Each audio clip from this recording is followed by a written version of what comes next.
निश्चित तौर पे पार्टी नया उम्मीदवार तैयार कर रही है और उसके बारे में चर्चा चल रही है। जल्दी उसकी घोषणा होगी और मैंने मेरी मंशा पार्टी हाईकमांड को बता दी थी कि पिछले चुनाव में पराजय के बाद हम और हमारी पूरी टीम जिनके भरोसे हम चुनाव लड़ते हैं, सबका निर्णय था और वो पार्टी को कन्वेड भी था और मेरे ख्याल में प्रॉपरली कन्वेड था, उसमें किसी तरह का कोई कन्फ्यूजन नहीं था। ये जो घटनाक्रम हुआ टिकट से लेकर अभी तक का, तो क्या आपसे बात हुई किसी की जब आपको टिकट फाइनल हुआ?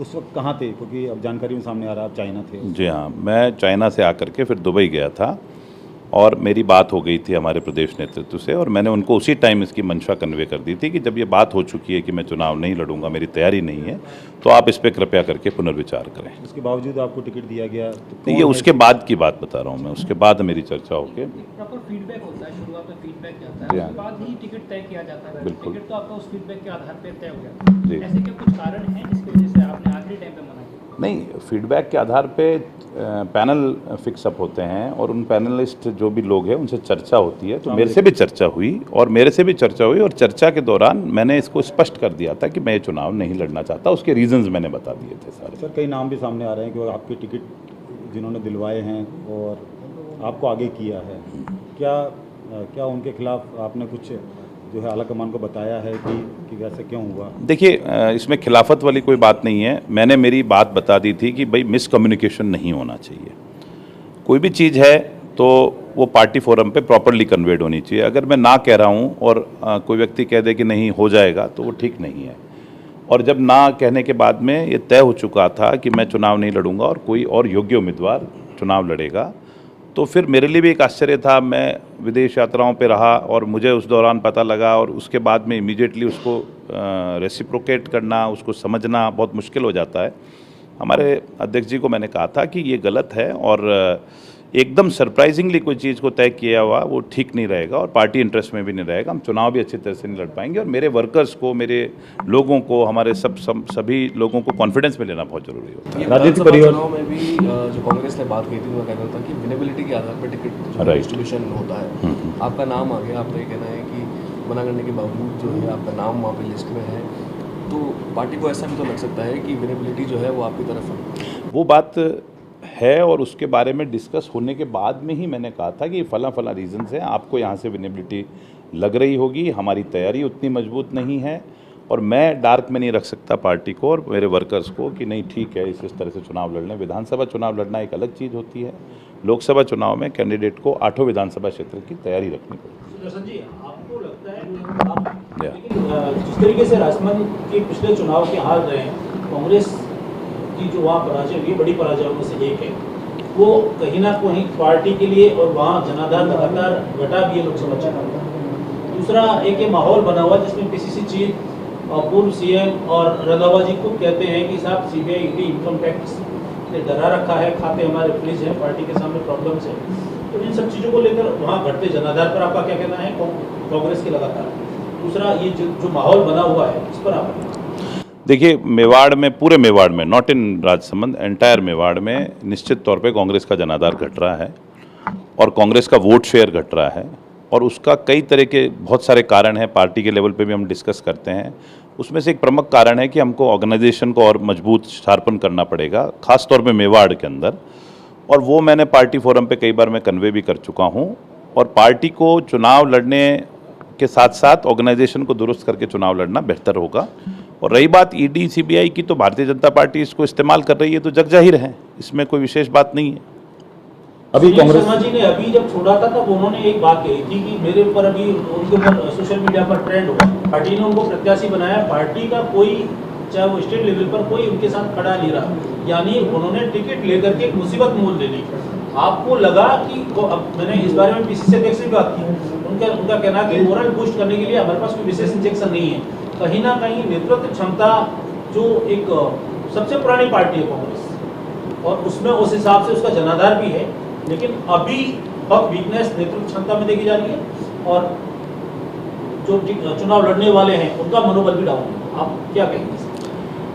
देखिए, मनोबल तो व्यक्ति टू व्यक्ति डिफर करता है, पर्सन टू पर्सन डिफर करता है। कार्यकर्ता निश्चित तौर पे जब हार होती है तो चाहे किसी भी पार्टी का कार्यकर्ता है उसका मनोबल डाउन होता है, पर उसको इन टोटलिटी में इस चुनाव के कॉन्टेक्स्ट में नहीं देखा जा सकता। और मेरा चुनाव लड़ना नहीं लड़ना मनोबल से रिलेटेड नहीं है। मेरा चुनाव लड़ना नहीं लड़ना हमारी तैयारी और हमारा एक प्रिपरेशन से रिलेटेड है कि भाई अगर आप मेंटली प्रिपेयर्ड नहीं हो, ग्राउंड पे आपकी तैयारी नहीं है, तो सिर्फ चुनाव लड़ने मात्र से अगर कोई काम चल रहा हो तो लड़ लेते हैं चुनाव, कोई इसमें कोई इशू नहीं। पुराने सिपाही है कांग्रेस की, तीसरी पीढ़ी आपकी कांग्रेस से जुड़ी हुई है।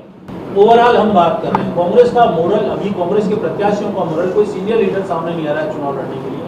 प्रताप सिंह खजरियावासी खुद ये कह रहे हैं कि मैंने टिकट मांगा ही नहीं था, मुझे टिकट दिया गया है। मतलब आप सीनियर लीडर जी, बहुत बड़ा मार्जिन बनता जा रहा है। बिल्कुल। उस पर आप थोड़ा अपना देखिए, निश्चित तौर पे कांग्रेस के सीनियर लीडर्स को, मेरा भी ऐसा मानना है और मेरा ये मानना हमारे कार्यकर्ताओं की आवाज़ के हिसाब से मैं बता रहा हूँ कि निश्चित तौर पे कांग्रेस के सीनियर लीडर्स को फ्रंट में आकर के इसको लीड करना चाहिए। ये बात बिल्कुल सही है और अगर वो लीड करते हैं तो कहीं ना कहीं एटमॉस्फेयर और मोरल बूस्टिंग होती है। ये बात स्पष्ट है। कई लोग इस बात को सोच के कि कोई बड़े लीडर नाराज़ हो जाएंगे, बात कहने में शायद संकोच कर सकते हैं, बट ये सच्चाई है। कार्यकर्ता की, हर गांव ढाणी में बैठा हुआ कार्यकर्ता ये बोल रहा है कि तमाम सीनियर लीडर अगर फ्रंट में आकर के चुनाव लड़ लें तो माहौल बदल जाए, इसमें कोई दो राय नहीं है। राव साहब, आपका टिकट दिया गया, कह रहे हैं कि मैं चुनाव लड़ना नहीं चाहता था, और उसके साथ साथ में रामचंद्र चौधरी जी का भी टिकट, जो कि अजमेर से हैं, उनका भी टिकट कट रहा है। तो पार्टी की फजीयत नहीं हो रही है कि क्योंकि लोकसभा चुनाव बहुत इंपॉर्टेंट है, तो कहीं ना कहीं पार्टी की फजीयत हो रही है। राहुल गांधी को स्टैंड लेना चाहिए। जी हाँ, टिकट डिस्ट्रीब्यूशन एक सीरियसली डन जॉब है, मतलब एक प्रॉपरली होना चाहिए और इसके अंदर दो चीज़ें हैं, सर्वे वर्क, मैपिंग ऑफ कैंडिडेट्स और उसके बाद में proper consultation with the candidate, मतलब प्रॉपर कंसल्टेशन हो करके और उसका कैंडिडेचर जो डिक्लेयर होता है उसके अंदर पूरी प्रोसेस है, उस प्रोसेस को पूरा देखना चाहिए और जितना अच्छा करेंगे वो कांग्रेस पार्टी के लिए बेहतर रहेगा। आपके चुनाव ना लड़ने से, फैसला लेने से टाइम भी जो आपने फैसला लिया, बीजेपी के जो कैंडिडेट है उनके लिए मैदान खुला हो गया, कैसे देखते हैं कांग्रेस? देखिए, ऐसा कुछ इतना जल्दी इसको इंटरप्रेट नहीं कर सकते हम लोग। ये मेरा फैसला है और मेरा फैसला, ये मैं मानता हूँ कि शायद हो सकता है मैं रिजिडिटी से सोचता हूँ, किसी बात को फर्मनेस के साथ सोच रहा हूँ, तो हो सकता है ये मेरी गलती भी हो, मैं हर चीज़ को सही नहीं मान सकता, मेरा हर डिसीजन राइट नहीं हो सकता, ये मेरा सोचना है क्योंकि मैं डिसाइड कर चुका हूँ, मैं अनप्रिपेयर्ड हूँ, तो मैं चुनाव नहीं लड़ना चाहता। परंतु इसका कोई कनेक्शन चुनाव की जीत हार से कहीं किसी तरह का नहीं है। जो कैंडिडेट चुनाव लड़ने आता है उसको शायद हो सकता है मेरे से ज़्यादा अच्छे कार्यकर्ता मिल जाए, कहीं हो सकता है पब्लिक में ये फीलिंग आए कि बड़े लीडर ही क्यों चुनाव लड़े। एक आम आदमी जब चुनाव लड़ेगा, एक आम कार्यकर्ता जब चुनाव लड़ता है तो उसके साथ थोड़ा सा ज़्यादा जन समर्थन जुड़ जाता है। इसलिए चुनाव तो एक ऐसी चीज़ है जो आखिरी मिनट तक चुनाव चलता रहता है, इसलिए कोई गिव अप करने वाली और लूज़ करने वाली या हारने वाली ऐसी कोई बात नहीं है।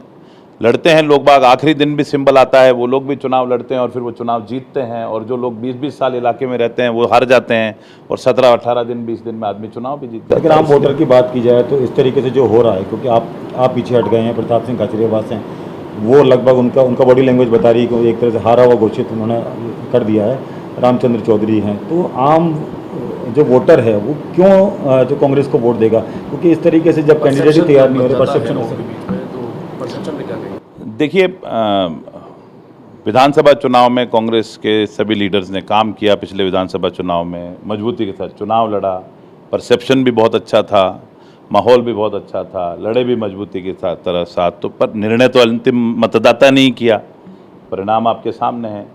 तो परसेप्शन हम लोग हमारे मन में मान लेते हैं कि अगर ऐसा करने से ये परसेप्शन हो जाएगा। मैं आज भी कह रहा हूँ कि राजस्थान में कांग्रेस की वो स्थिति इतनी ख़राब नहीं है जितनी ये प्रोजेक्ट की जा रही है, जितना बताया जा रहा है।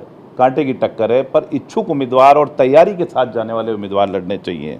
बात ये नहीं कि सुदर्शन सिंह लड़े या कोई लड़े चुनाव, पर लड़े उसके साथ उसकी तैयारी हो और वो इच्छुक हो, और पार्टी उन इच्छुक उम्मीदवारों के पैनल में से उसको शॉर्टलिस्ट करे तो वो बेटर रहेगा। तैयार होने चाहिए, क्योंकि अगर वो तैयार नहीं होगा तो हो सकता है कि पार्टी मान करके कि बड़ा नाम है, बड़ा नाम मान करके टिकट दे दे, और उसके बाद में तैयारी प्रॉपर नहीं होने के कारण, और कभी कभार पब्लिक ये भी सोचती है, जनता ये भी सोचती है कि सारे चुनाव यही आदमी लड़ेगा क्या, विधानसभा भी इसी को लड़ाना है, लोकसभा भी इसी को लड़ाना है। तो नए उम्मीदवार को ला करके, नए इच्छुक तैयार उम्मीदवार को ला के चुनाव लड़ाएं, और पहले से ही अपन ये मान के चल रहे हैं, गिव अप कर दें कि नहीं साहब बीजेपी तो जीतेगी, तो वो कोई रीज़न नहीं है। बीजेपी के एमपीज़ के खिलाफ एंटी इनकम्बेंसी है, बीजेपी में सेंट्रल गवर्नमेंट के खिलाफ भी एंटी इनकम्बेंसी है, कई सारी चीज़ें ऐसी है जिसके ऊपर कांग्रेस को बैंक अपॉन करना चाहिए। ठीक है, कैंडिडेचर प्रोसेस में कोई डिसरप्शन हुआ है, उसको ठीक करके आगे चुनाव मजबूती से लड़ना। तीसरा लोकसभा चुनाव है और तीसरी बार में हालत तो और भी कांग्रेस की ज़्यादा पकड़ी है, जबकि कांग्रेस ये दावा कर रही है कि हम आपसे 10 सीटें जीतेंगे। पिछली बार विधानसभा चुनाव में आपके पास बहुमत था राजस्थान में, इस बार वोट परसेंटेज में बहुत ज़्यादा अंतर नहीं था, लेकिन फिर भी कांग्रेस नेतृत्व की कमजोरियां या लीडरशिप क्यों स्ट्रॉन्ग तरीके से नहीं लड़ पाई लोकसभा चुनाव में? तीसरी बार हार का कारण फिर मट रहा है। देखिए, तीसरी बार वो वाला रिजल्ट नहीं होगा जो पिछले 2 बार हुआ है, ये बात मैं आपको दावे के साथ कह सकता हूँ। 0 वाला रिजल्ट आपको देखने को नहीं मिलेगा, भले ही अपन वापस मीडिया में मिलेंगे उसके चुनाव के रिजल्ट के बाद। परंतु पिछले विधानसभा चुनाव की अगर बात करें तो कोई बहुत ज़्यादा बड़ा मार्जिन नहीं रह गया है। जो लोग कहते थे कि आपको ऑटो रिक्शा में भेज देंगे, एक बस में दे देंगे, 10 सीटें आएगी, 5 सीटें आएगी, ऐसी कोई स्थिति नहीं रही है। 70 सीटों पे कांग्रेस आकर के लड़ी है, मजबूती से लड़ी है।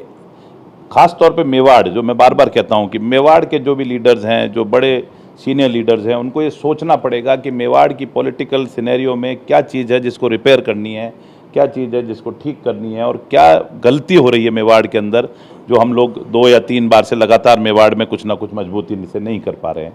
तो उसको रीस्ट्रक्चर करने का समय है। हालांकि अब तो चुनाव लड़ना है, चुनाव के बाद ही चीज़ें हो पाएगी, पर वो उस बारे में हमको सोचना पड़ेगा। बाकी जनता के अंदर ऐसा कुछ भी नहीं है कि कोई वेव है या कोई सिर्फ यही है कि सारी सीटें बीजेपी जीत जाएगी। पहली बार इस तरह की चर्चा भी है जनता के अंदर कि इस बार 25 की 25 सीट किसी सूरत में नहीं आनी। मेवाड़ की बात कर रहे हैं, और मेवाड़ में चित्तौड़ में देखने को मिला था जब चंद्रबाबू आके रिबेल बने थे। जी, इस चुनाव में बीजेपी ने वो डैमेज जो है कंट्रोल कर लिया है, लेकिन कांग्रेस को बहुत भारी डैमेज हो चुका है, लेकिन और कंट्रोल में कहीं होता नजर आ नहीं रहा है। क्या लगता है आपको, स्ट्रैटेजी आपकी बात हुई है आलाकमान से कि how what is the way forward, आगे कैसे जाएंगे? नहीं, देखिए, इसको इन चीज़ों को हम जो ये बातचीत हम कर रहे हैं, इसको डैमेज से रिलेट नहीं किया जा सकता। ये एक सिलेक्शन प्रोसेस का एक कोई पार्ट था जिसमें कोई डिसरप्शन हो गया, इसका डैमेज से कोई कनेक्शन नहीं है। जब चुनाव हम मजबूती के साथ लड़ेंगे वो बहुत इंपॉर्टेंट है। किस संगठन के साथ लड़ते हैं, कौन सी तैयारी के साथ लड़ते हैं, वो ज़्यादा ज़रूरी है। रणनीति के साथ लड़ना जरूरी है, और मेवाड़ के अंदर निश्चित तौर पे ज़्यादा ताकत लगानी पड़ेगी। एक आखिरी सवाल, क्या रहेगा प्रेडिक्शन आपका जो रिजल्ट आएंगे? कांटे की टक्कर रहेगी और कांग्रेस अच्छा प्रदर्शन करेगी। पिछले लोकसभा के दोनों जो प्रदर्शन से अच्छा प्रदर्शन करेगी। नंबर्स बोलना बेसिकली लोकतंत्र के साथ बेईमानी होगी। नंबर तो वोटर बोलेगा जब वो वोट दे देगा और नंबर रिजल्ट आ जाएगा, पर अच्छा प्रदर्शन होगा। पिछले 2 लोकसभा चुनावों से बेटर परफॉर्मेंस होगा, क्योंकि rest of the Rajasthan other than Marwar and Mewar बहुत अच्छा माहौल है।